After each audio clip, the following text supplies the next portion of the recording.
皆様、お待たせいたしました。 Ladies and gentlemen, thank you for waiting. We would like to begin plenary session number 2, Dialogue with the IGES President and Guests 2, Perspectives from Asia. First, I would like to introduce the discussants. For the Regional Director and Representative for Asia and the Pacific, UNEP, Ms. Dechen Tsering. The Deputy Secretary General of the ASEAN for the ASEAN Socio-Cultural Community, Mr. Kang Phoak, and Co-Secretary General for the International Finance Forum, IFF, Professor, Institute of Climate Change and Sustainable Development, Tsinghua University, Senior Environment Consultant for AIIB and the New Development Bank, Mr. Dingding Tang, and the Energy and Resources Institute TERI Director General, Dr. Ajay Mathur, and IGES President, Kazuhiko Takeuchi. So Professor Takeuchi will serve as the moderator. Professor Takeuchi, please. For coming to this plenary session 2, Dialogue with IGES President and the Guest 2, Perspective from Asia. In plenary session 1, discussion focused on the implementation of COVID-19 for the environment and sustainability. This second plenary session will address the impact of COVID-19 in Asia. Air pollution is responsible for the roughly 7 million premature deaths annually. The air quality in India and numerous developing countries is among the worst in the world. And high mortality and morbidity rates due to these interrelated risks may climb quickly in such regions. In addition, COVID-19 has once again proven that global systems such as extended supply chains and tourism are vulnerable to global risks. In Asia, many people work in these related industries, and there are major concerns about the serious impact on these workers. Meantime, in the textile industry, low-income workers have been put at risk to maintain the global supply chain.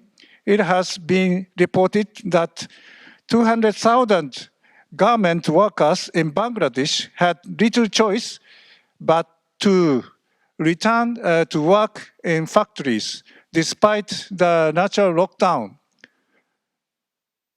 Given that vulnerable population in developing countries will be disproportionately affected, measures to address these issues must be further strengthened. In this session, we will invite representatives from our partner organizations and discuss the impact of COVID-19 in Asia, which is a center for global growth. In addition, it has been seen that COVID-19 increases socioeconomic inequality. So we will look at how we can correct this trend and promote the redesign into a sustainable and resilient society in Asia. I would like to introduce our speakers. First, I would like to introduce Dr.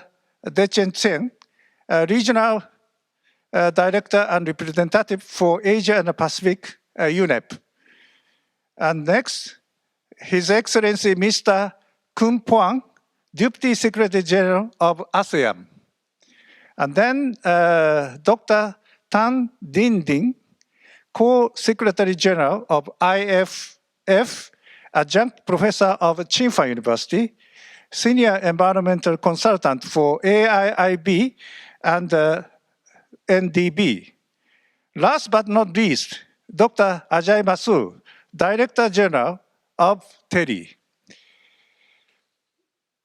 Let me start this panel session by asking all the speakers to respond to my question. First question that I would like to raise is, what effort have our partner organization taken in response to COVID-19?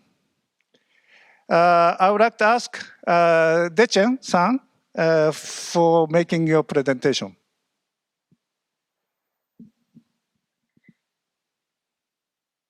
Good morning, and thank you, Takeuchi Sensei and Excellencies colleagues. So, when you start to think about the environmental, from an environmental point of view during COVID, we have witnessed an increase in plastic pollution on land, rivers, and sea. We have witnessed a reduction in air pollution in cities, and we've reduced some greenhouse gas emissions. And we've even received news about wildlife populations rebounding in some places. But none of this, unfortunately, is a silver lining. And that's because the solution of shutting down the world for half a year is not sustainable. So, the COVID 19 pandemic has exposed the underlying risks, fragilities, and inequities in global food systems. Industrial agriculture is driving habitat loss and creating ample conditions for viruses to emerge and spread.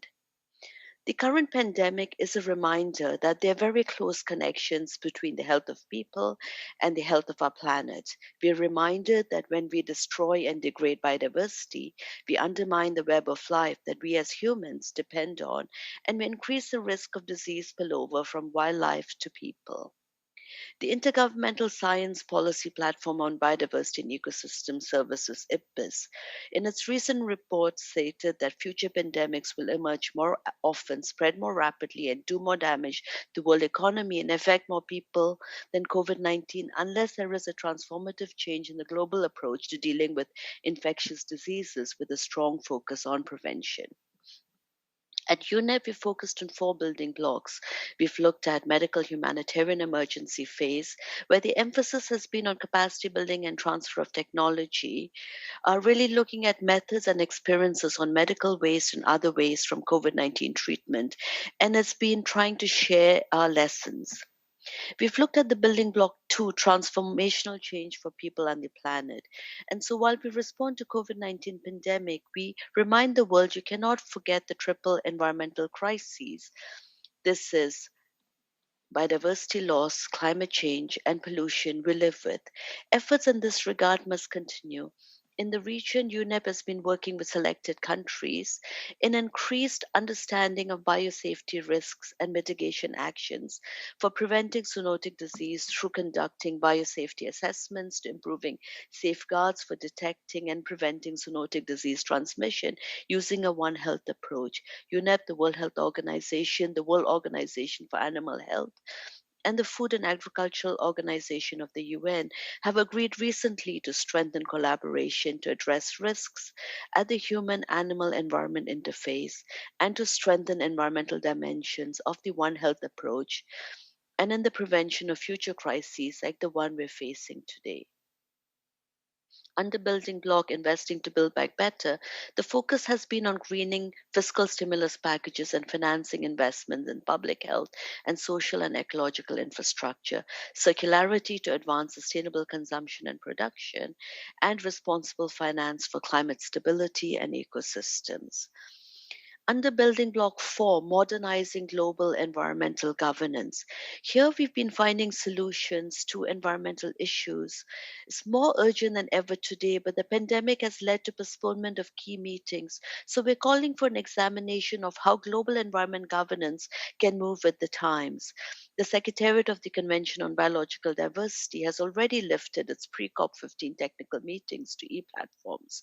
So we're reviewing the implications of moving environmental governance and multilateralism towards virtual platforms and thus lowering the environmental footprint. Here specifically, we are evaluating the opportunities for intergovernmental bodies with regards to virtual meetings. We're looking at application of rules of procedures to online meetings, setting out guidance and identifying barriers and possible reforms. We are also examining ways to overcome logistical challenges of moving to online platforms. Let me end by quoting our Executive Director of UNEP, Ms. Inga Anderson. We just can't put up a fence around nature and consider the job done. We must address the drivers of biodiversity loss and take a whole of society approach. Post-19 stimulus packages must ensure we leave a sustainable planet for future generations. I thank you, sir. Thank you very much, Dechen-san, for highlighting the importance of integrating the biodiversity with the climate change and the local pollution issues. Thank you very much. I would like to ask our next speaker, His Excellency Mr. Phoak, Deputy Secretary General of ASEAN. His Excellency, floor is yours.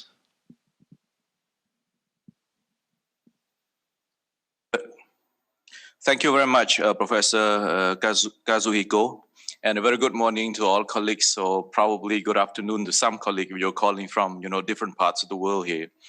I have to say is that, the topic of the discussions today is very relevant, with what we are doing at the ASEAN level. Actually, when we are talking about resilient and sustainable development, it's one of the key priorities under our ASEAN comprehensive recovery framework. So I have to say, this is very timely and very important. Since the three questions are interrelated, so please allow me to start, the first question, with an update and probably, some of the additional information on how we respond to COVID-19 from the health sector. When we received the notification of abnormal pneumonia case, from our colleague from China, the member state have been swift and forceful, in responding to the pandemic. They put in place partial or even full, lockdown in some cases. But of course, they put and live it. That's what we are experiencing because, after we put the comprehensive lockdown and then we see the cases go down, but then, the cases come back and then we have to do it again and things like that. So this is, some of the initiatives that have been done by the member state, but of course, they do it differently. We don't have a single, approach when it comes to how the member state will do. So you will see a variety of approaches at the national level. But I would like to also, highlight some of the things that we've been doing at the regional levels as well. Our, approach remains the same. We are encouraging the member state to test as many as possible, to trace all contacts, and to treat as many as possible, and especially to make sure that, the numbers of cases will not overwhelm our hospital systems. If that's, happens, then there will be more lives, will be lost, from this pandemic. We keep, emphasizing the importance of, ensuring affordable and accessible and equitable diagnostic, therapeutics, and also vaccine. With regard to vaccine, we've been working very closely with partner, and Japan is one of our partners as well. Not just in terms of ensuring, the vaccine for our people, but also in the area of research and development as well. Of course, ASEAN is no different to other countries. We never imagined that the pandemic will be at this magnitude. So there's a lot of, missteps at the beginning as well. For example, the shortage of the PPE and the, some of the preparatory work. But we learn from all of this, and then we are, improving and trying to put in place, some of the regional mechanism to make sure that we are not going to have these problems again. For example, we established the ASEAN COVID-19 Response Fund, and there's a lot of interest from all partners. And, this fund will support the member state implementing the project that are related to health and also, the responses to COVID-19. When it comes to the PPE, we are now also establishing the ASEAN Regional Reserve for medical supply, and, member state contribute to that reserve. All of our partners also contribute to that reserve, and we hope that the availability of all of this medical supply will support the member state, especially our frontline workers, to combat this pandemic and not to expose them, to this pandemic as what we experienced at the beginning of the pandemic. I would like to also, inform colleagues here as well that we are now, establishing the ASEAN CDC. And this regional mechanism will support the member state in, coordinating all the effort. Before we have the Emergency Operations Center network, and this network, support the member state in coordinating policy and responses and so on. But now we're having this ASEAN CDC, and I would like to thank Japan, for supporting this. We are now, in the process of selecting the host, and if we, identify the host, then the work will hit the ground, and I hope, the center will be able to support the member state as much as possible. In order for us to recover from this pandemic, we have to have a comprehensive discussion, because this is not just, the problems of, health, but also economic, social, and also environments as well. So we are setting up this ASEAN COVID-19 expert panel, and we're inviting experts from around the world, also our colleague from the UN agencies as well, to exchange views and best practices on how we are going to recover in a safe manner. Of course, I think there's a lot of pressure on the government to do something, to reopen the economy, to put our children back to school. But I think we have to keep emphasizing that we have to do it in a safe manner. We cannot just risk people's life just because we want to reopen the economy or reopen our schools and so on. So this expert panel will support the member state in terms of charting the directions, coming up with solutions and so on, and how we are going to do it as safe as possible. We are also doing tabletop exercises with our partners to make sure that our responses will be coordinated. As you know, that pandemic is not a problem of a single country and requires a lot of coordination, collaboration, and we can only do so with our strong collaboration and preparatory work together. My last point on this, we are also arranging a lot of platform, and we having a colleague from the US, from Japan, from OK, from China, Italy, Australia, all the health expert, so we can understand how they are responding to the pandemic in their own country. Of course, for some of you may say that ASEAN is doing quite okay. Among the 10 countries, we only have a couple that are having high numbers of cases, but the rest, they seem to be okay. But I think we can't take that for granted. For some member states, they haven't seen cases for many days, but suddenly there's a surge, and then they have to put back the lockdown measure and everything. So we have to always stay alert and be prepared as much as possible, and work closely with all partners to make sure that our response to COVID-19 will be as effective as possible. I will end here, and we will discuss the impact of COVID-19 on economic and social economic inequality later, because there are two other questions that are addressing the economic aspect of it. So thank you very much. Thank you very much for your statement emphasizing on the importance of health and medical supply. And particularly, I would like to say that you emphasize the importance of, even during the COVID, we need to consider how the economic development or growth could be combined with the solving of the COVID-19 issues. Thank you very much. Now I'd like to invite Dr. Tan Dingding, Co-Secretary General of IFF, Adjunct Professor of Tsinghua University, Senior Environmental Consultant for AIIB and NDB. Dr. Tan, floor is yours. Thank you very much, Mr. Chair, and very much happy to see some of the old and the new friends here. And in fact, I just complete my terms from Asian Development Bank as the chair of the ADB's Compliance Review Panel for about 5.5 years. And before that, I was the Director General for the International Cooperation Department in the Ministry of Environment Protection at that time. Now I, as the representative of the International Finance Forum, now working on the issues relating to the financial and the environment, like green finance, like financial partnership with the biodiversity, with the climate change. And also, I'm now providing advisory roles to the AIIB and New Development Bank that is, BRICS, bank, very much, newly established. A lot of things needs to be improved, not only on the product safeguard issues, but also a number of the, strategic developments or strategic ideas on the environment and sustainable development. Now, I like some of the, views from the recent, IFF, International Finance Forum meeting, just completed, at the end of the last week. In fact, the president of IGES, he also attended that meetings, delivered one of the very good, speech during the, session of the Green Finance Summit. And the executive director of the UNEP, Inger Henderson, also attended that very good, summit.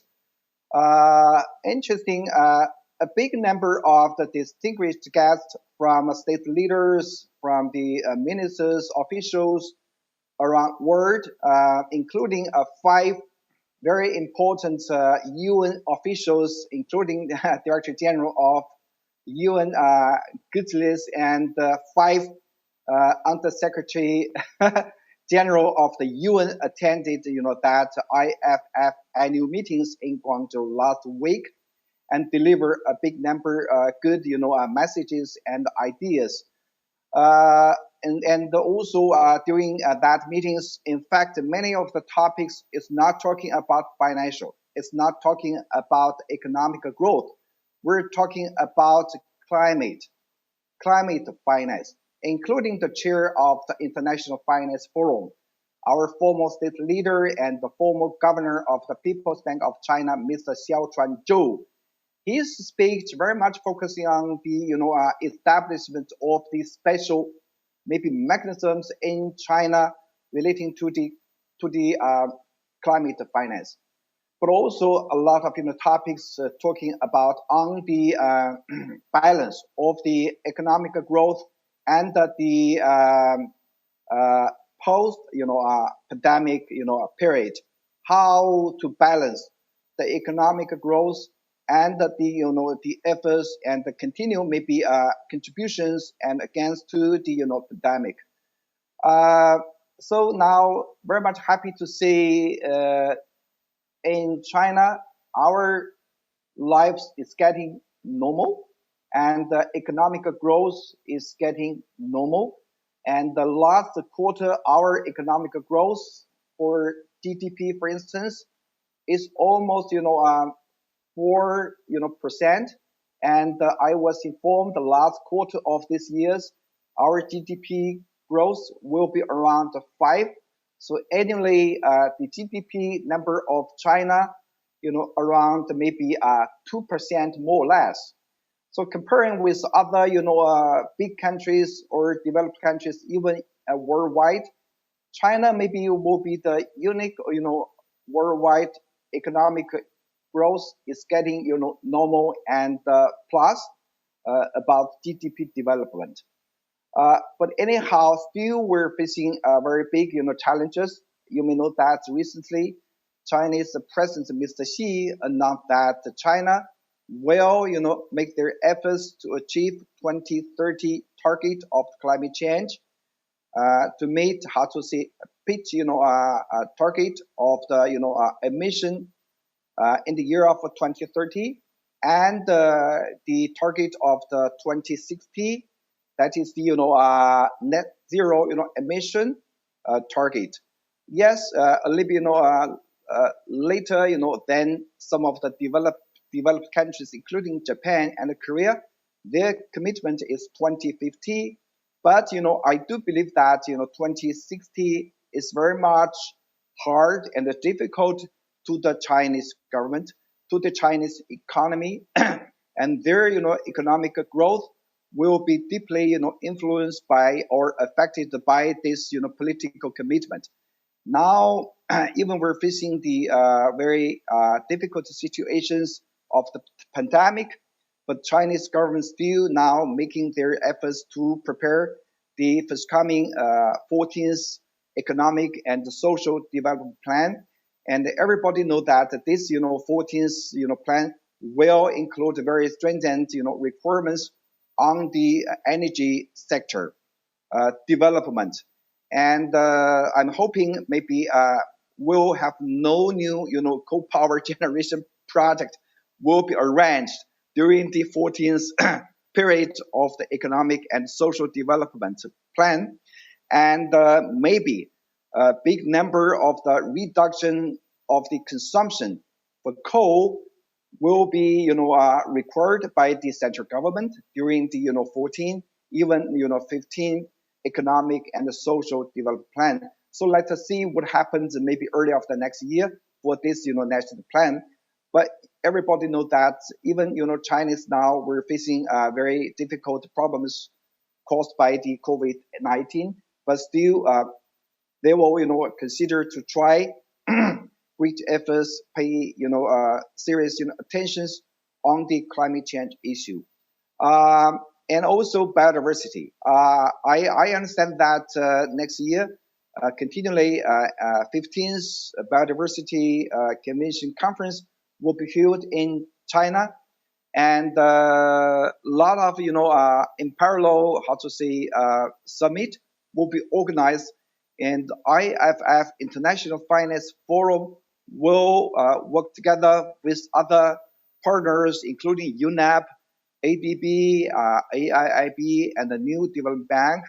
We're going to call a kind of the partnership between financial institutions and the biodiversity group. We hope that more monies will be flow from the financial sector to the biodiversity, and make sure that the biodiversity conference not only participated by the people coming from the biodiversity sector, but also a big numbers of the participants will come over from the financial sector, like ADB, AIIB, World Bank, and the New Development Bank make their great efforts on the biodiversity convention and conservation. So in short, I like to say that the current challenge for all of us is that how to balance economic growth and the pandemic prevention and treatment issue, and how to balance economic growth and the climate change challenge. And 2050 and 2060 will be the big potential maybe target, not only for China, but maybe for other developing countries, including India. Let us see what will be saying by Ajay and the ASEAN country. I believe that the 2060 Chinese government commitment will plays a very positive role, even leading role in the developing countries, and let them to see the climate change issue is not issue of the developed country. It's issue of all countries coming from the developed and the developing. Yes, developed countries needs to pay more efforts and contributions, but developing countries still needs to consider doing something from now. So that's why what I want to say, two challenges or two balanced work needs to be considered by us, by our these meetings, between pandemic and economic growth, between economic growth and climate change. Thank you very much. Thank you, Mr. Chair. Yeah, thank you very much, Dr. Tang, for explaining about the current ambitious trials by the government of China to achieve the 2060 target. I also would like to thank you that you kindly invited me to attend the International Finance Forum last week, and I hope that we could further collaborate on this issue. Now, last but not least, I would like to invite Dr. Ajay Mathur, Director General of TERI. Floor is yours.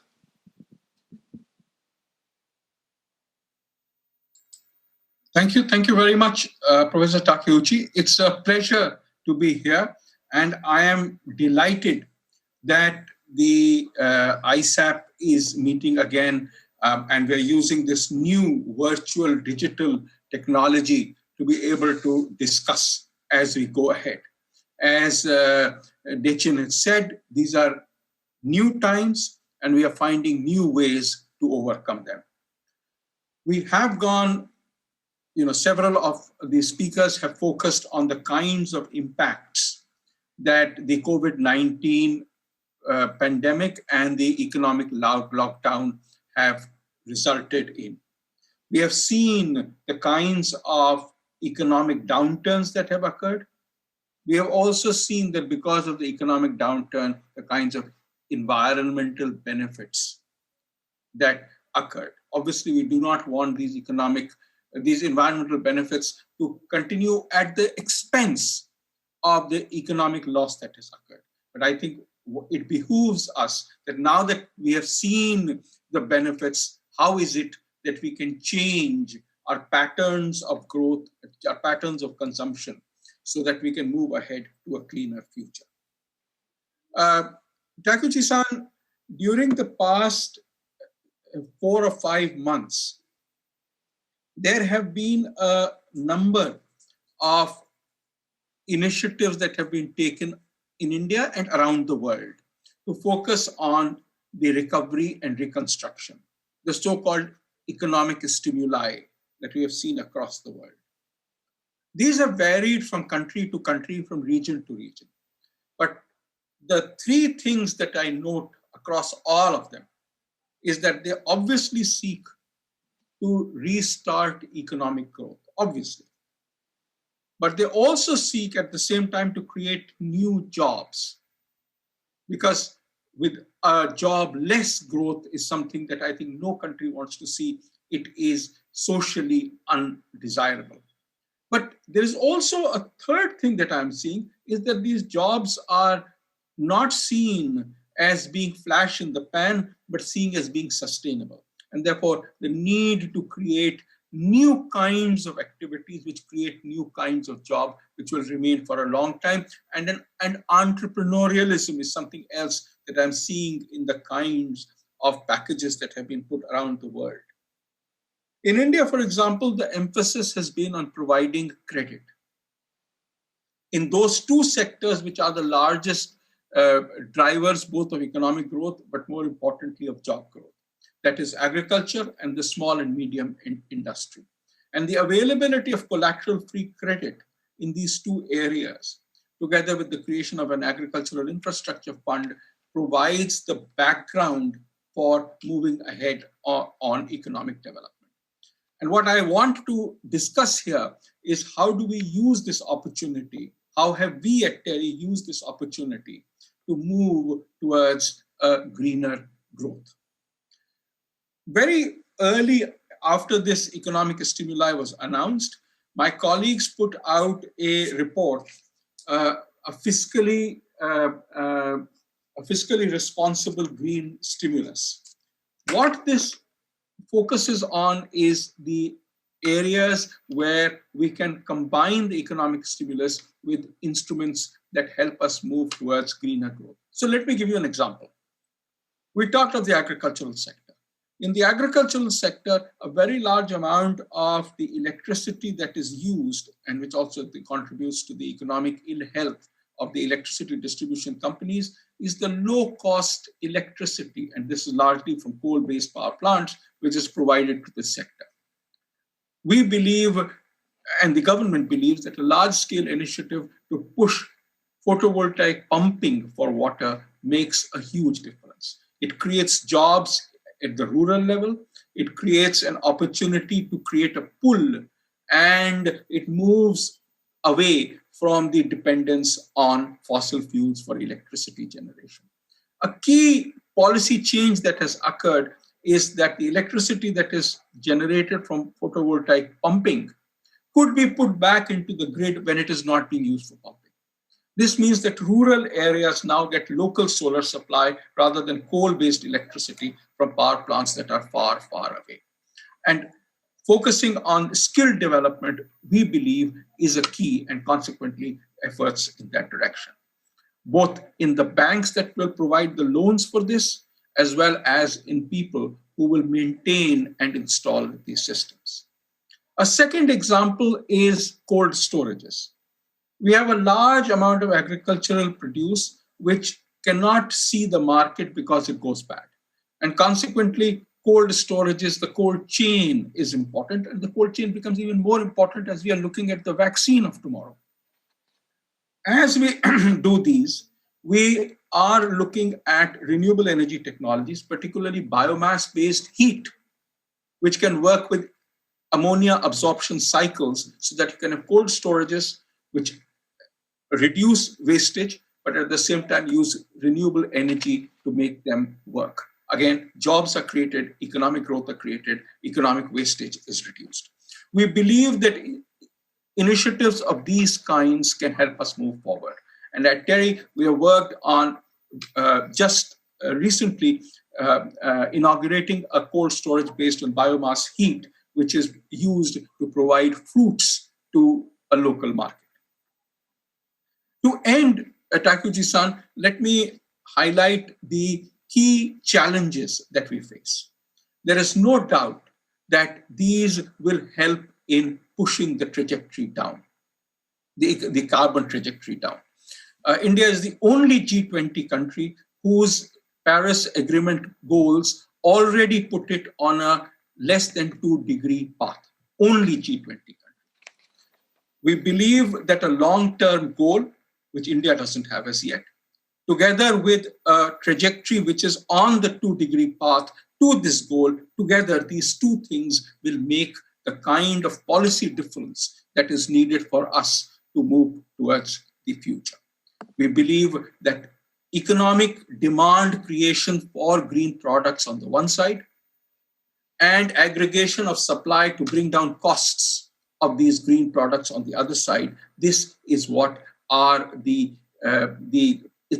tools that will help us accelerate the move towards a low carbon future, taking advantage of the kinds of economic stimuli that have been put in place. I thank you for your attention. Thank you very much, Dr. Ajay. We have been collaborating for many years, and I could attend your summit, WSDS, and you are now kindly accepted my offer to be a panelist of this session. And I hope that we could keep our long-lasting collaboration. Thank you. And we are honored. Yeah, thank you very much. And I have prepared 3 questions, but because of the time constraints, I would like to combine the second question and third question. And I would like to ask the speaker to answer to these questions concisely. And the first question is, how significantly has COVID-19 affected Asia and the Pacific as a global growth center? And second question is, it has been seen that COVID-19 is increasing socio-economic inequality. So how can we correct this trend and promote the redesign to a sustainable and resilient society in Asia and Pacific? And let me ask one by one. First speaker will be Dr. Dechen. Please explain about your response. Thank you very much, Takeuchi Sensei. And maybe if I can focus and I start to look at some of the economic challenges and the trade-offs. The impacts are global, but they're felt very much at a local level. And if we start to look at the economy and you start to look at what is happening, especially in the Asia Pacific region, we're looking at a loss in working hours. ILO says 6.7%. And if you bring it to our region, it means 125 million jobs in this region. Again, if we look at COVID-19 and we look at the economic fallout, and if you look at, the dollar figures, what is really important to understand is that in the different scenarios, the impacts are much more severe for those who work in the informal economy, and the lockdown measures are projected to increase relative poverty levels by 56%. In our region, we were supposed to take 33 million people out of poverty in 2020, but the first time in 20 years, we are going to see a reversal in the trend of poverty reduction. So if we start to look at how we continue to address the global pandemic, the climate crises, and the nature crises, and the pollution crises, which show no signs of dissipating. We're looking at the greenhouse gas emission concentrations. They're now back at the pre-pandemic level. And if we start to look at climate change following this temporary decline, what we know that and we start to look at nature declining. And for nature, we're starting to look at rate of extinction of 1 million species accelerating with severe impacts of people around the world. And if we start to look at air pollution, we're starting to look at an increase in some of the worst air pollution, the premature deaths are faced by our region. So we're looking at the cities that will produce 2.2 billion tons of waste every year, 3 times the amount produced in 2009. And we know pandemic increases solid waste while making recycling substantially difficult due to the perceived risk of COVID-19 transmission. And if we start to look at addressing the triple planetary crises of climate change and pollution, we know that we have to start to look at the relationship with nature for the benefit of biodiversity and people alike. We have to start to stretch ambitions and actions. We have to use pandemic stimulus packages to launch systemic changes that will align our economies with the 2030 Agenda, the Paris Agreement, the post-2020 biodiversity global framework. So we know we have to rebuild better. If I can just say a few words maybe on the third question. What UNEP is focusing on, we've looked at action areas, and we're focusing on areas that we will discuss at our upcoming 5th session of the UN Environment Assembly. And these issues are actions on nature for poverty eradication, looking at jobs and economic prosperity. And here we've really looked at stimulus packages and how we can invest in blue and green transformations. And here again, the focus is on jobs and employment. We've also started to look at instruments like taxation, increasing budget allocations for economic growth, and looking at channeling public and private finance for an SDG-aligned recovery. When we start to look at the stimulus packages from the world's largest economies, Japan is a very good example because there's an opportunity to set a global example for nature-supportive policy goals by contributing $1 billion to develop on-site renewable energy. The other action is action on nature for humans and ecosystem health. And again, this is related again to unhealthy levels of air pollution. We're looking at water pollution, vector-borne diseases, and we're also looking at, again, the negative impacts of waste. The third area of action that we've been looking at, and if I go a little bit quickly, maybe I talk, we're looking at opportunities of ensuring that COVID-19 stimulus recovery packages incentivize sustainable nature-positive action. And the fourth area that we've really started to look at is to adopt a One Health approach at all levels of decision-making, from global to local level. And here the focus has been really on cross-sectoral collaboration. There are many initiatives, and on land-based marine pollution, the coordinating body on seas of East Asia, Northwest Pacific Action Plan, where Japan is a member. These are measures that member states have taken, as well as among governments, businesses, research institute, to prevent and reduce plastic pollution throughout the entire value chain. We're developing a regional report on nature strikes back and the risk of future pandemics in the Asia-Pacific region. And with this, Takeuchi Sensei, I will stop. UNEP would like to contribute to this continuing dialogue. I thank you. Thank you very much, Dr. Dechen, for your very comprehensive remarks explaining about the importance of combining our different aspects. Thank you very much, and I'm very much looking forward to further collaborating with UNEP LOP and with you yourself. Thank you very much. Now I would like to ask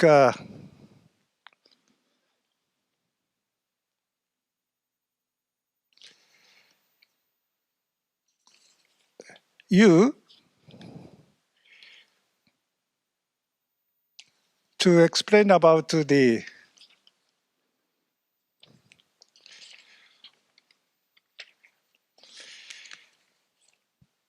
next issues.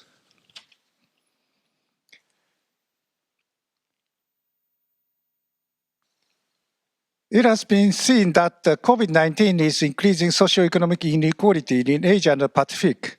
How can we correct this trend and promote the redesign to a sustainable and resilient society in Asia and the Pacific? So I would like to ask first to Dr.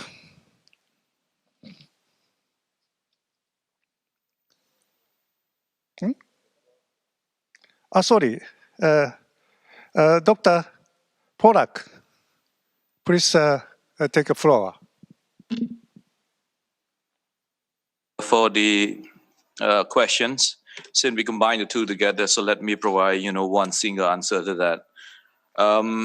According to the World Bank, I think it's expected the global growth will contract by 5%, and we are going to see around 70 million people who will fall back, into poverty. And ASEAN is no exception. For the first time in 20 years, ASEAN economy will contract. And that will reverse, a lot of progress that we achieved over the past decades. So we are going to, expect a lot of, poverty incidents and also the impacts on the livelihood of millions of people. As we can see, from the pandemic, at least in ASEAN, the 5 hardest hit sector, for example, tourism, travel, hospitalities, and so on. Around 150 million people work in those sectors. So we are going to, see a lot of, negative impacts on the livelihood of those people in the forms of lost incomes or, lost, hours of work and so on. And we also have a lot of people working in the informal economies, and many of these people do not have access to healthcare, do not have access to social safety nets, and so on. So for businesses, this is something, at the forefront of the government response. Many of the small, medium enterprises, there's very few options for them, whether they need to close the office or scale down the operations or lay off people. And this is some things that, when you look at the stimulus package of the member state, they are trying, to help as much as possible. And again, some of the member states kind of look at it as an opportunity, to support the private sectors in upskilling or reskilling the workers or provide some sort of support during a time like this, so that we don't have this multiple shock at the same time. So in order to address all of these problems at the ASEAN level, our leaders adopted the ASEAN Comprehensive Recovery Framework at the 37 summit. If you look at the framework now, it's available online. You can also look at the details as well. It covers 5 areas. The first area focuses on human health. The second area is human securities. The third one is, to further promote the intra-ASEAN trade and market integration and so on. The fourth area is to strengthen the digital transformations. And the last one, which is, very related to the topic that we are talking now, how we can ensure that, ASEAN future is a resilient and more sustainable one. Of course, if you look at the impacts of COVID-19, it falls on different segments of the population differently. Vulnerable population, for example, person with disability, the elderly, women, these are the people who, bear the brunt of the COVID-19 and so on. So in order for us to address this question of the impacts of the COVID-19 in the forms of socioeconomic impact, we've done a number of studies to assess the situation. so that we can tailor our policies accordingly. But we are now also working on a more comprehensive studies to really understand, how the COVID-19 affects the lives of our people. Of course, now we are talking about post-COVID-19 and so on, but I think the impacts of the pandemic will be felt by our people long after the pandemic is over.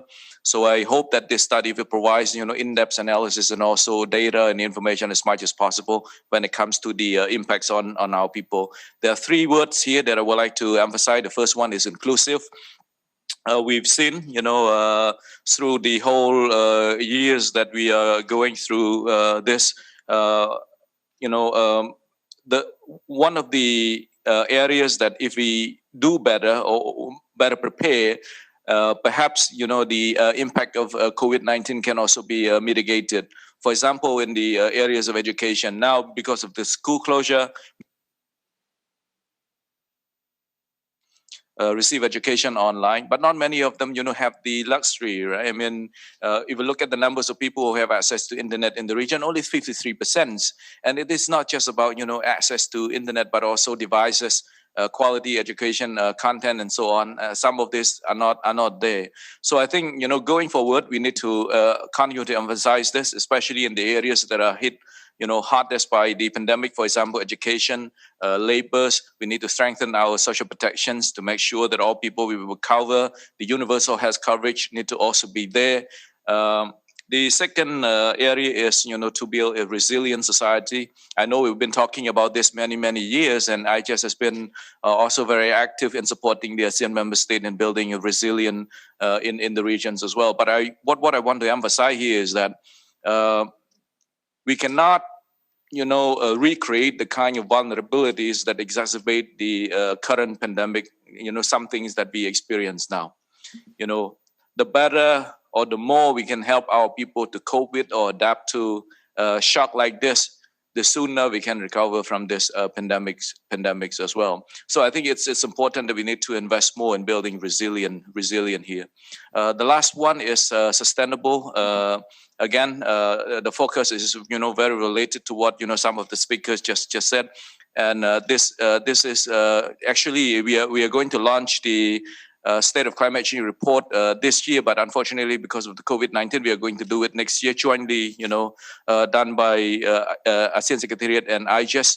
And that is the first time that we have this report. And in the report, it's going to provide the baseline information, but also, more commitment from the member state when it comes to how they can do more, with this,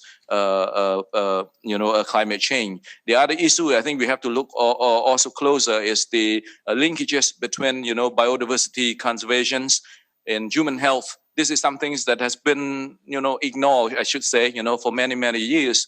And now it's the right opportunity for us to look, as deeply as possible. It's not just about conservation. We're now working on an important document.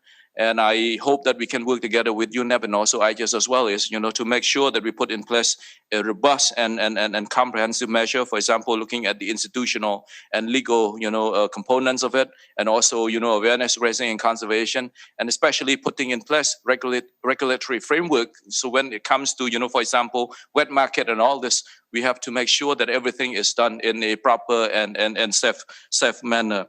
I know that I'm running out of time. You raising the mic a few times, so I will stop here in case we have more to discuss. We're looking forward to more future forum like this in the future. Thank you very much. Thank you very much, His Excellency Mr.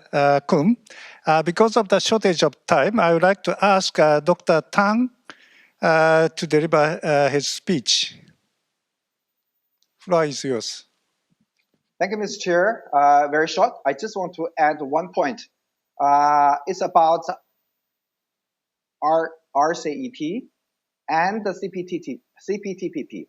We're now, thinking about how to green this, RCEP and the CPTPP based on the current, situations and the demand of the, sustainable development goal. And we're hoping that RCEP can be more kind of, something like, the green and sustainable, ideas to be integrated into the implementation. Because this, very important regional, agreements will be implemented early of the next year. signed by the 15 countries, and the amount of the economical portion worldwide is 30%. So it's a very big and important agreements and the countries and the economic body. Therefore, we're looking for some of maybe great efforts under the implementation of the RCEP and the CPTPP, because you may know that the Chinese government also expressed that we will positively consider to participate, CPTPP.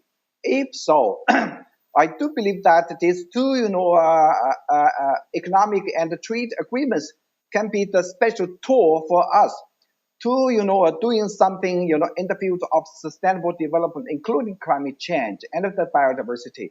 So I'm calling, all of you. Maybe we can jointly doing something, studies or some of maybe strategies for the implementation of this, RCEP and CPTPP can be more environmentally and sustainably. Thank you.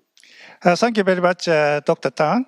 Now I'd like to invite Dr. Ajay Mathur. Dr. Ajay. Thank you very much, Professor Takeuchi.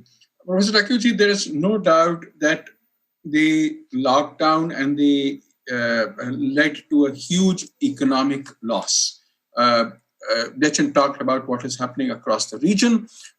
In India, we have seen large economic losses. But what we are also seeing is fairly rapid growth, as in other countries. We look at the energy sector, for example, and we see that the electricity demands are now coming back to the same level as they were before the lockdown. This reflects the fact that economic activity is picking up again, and particularly the industrial activity that was there is happening yet again. I would suggest that there are two kinds of interventions that are needed. These, first of all, these relate to, as I said earlier, about green skills. There's no point in creating large green infrastructure if we do not have people who are trained to manage it. We are trained for people to lend for it. So for bank managers and for maintenance people. But the second is also green equity. I talked about the fact that credit is available, but credit by itself needs people to put in money. And therefore, if there is a third party which is able internationally to put in green equity into projects which will favor zero emissions growth, we can pull in the credit that is being made available for these sectors. How to make it happen? Takeuchi-san, you talked about the multilateral processes. I think an important event that will occur in about a year, a little less than a year now, is COP26, which will now happen in November 2021. At COP 2021, I think it is important to focus both on technology and on finance and how to enable it. It is more important now than ever before. Access to technologies that can greatly enhance the performance of solar cells, of batteries, of electrolyzers is in the global interest. It's beyond the interest of any individual country. This is not to say that inventors should not make profits. They should. But a quick access to all countries is something that makes sense. The second is the availability of finance, and I just spoke of the need of green equity, and therefore the ability to invest across countries, the ability for investors to feel comfortable that they will get their money back plus profits. Enabling these are key actions that we will need to take at COP26. Thank you very much. Thank you very much, Dr. Ajay, for your insightful statement. Now time is running, and I would like to conclude this session by saying that given that the vulnerable population in developing countries, particularly in Asia and the Pacific, will be unequally affected, measures to address the issues must be further strengthened. With the aim of contributing to the creation of a resilient and sustainable world and to help minimize pandemic risks in the future, IGES has already started and will continue to lead research on the implementation of COVID-19. I would like to thank all the speakers for their valuable statement, and I would like to further collaborate with all of you in the future. So thank you very much, and stay safe. ご登壇者の皆様、Thank you very much, all the speakers. With this, we conclude plenary session 2. The next session will start from 14:15 Japan time and 6:15 Central European time. Thank you very much.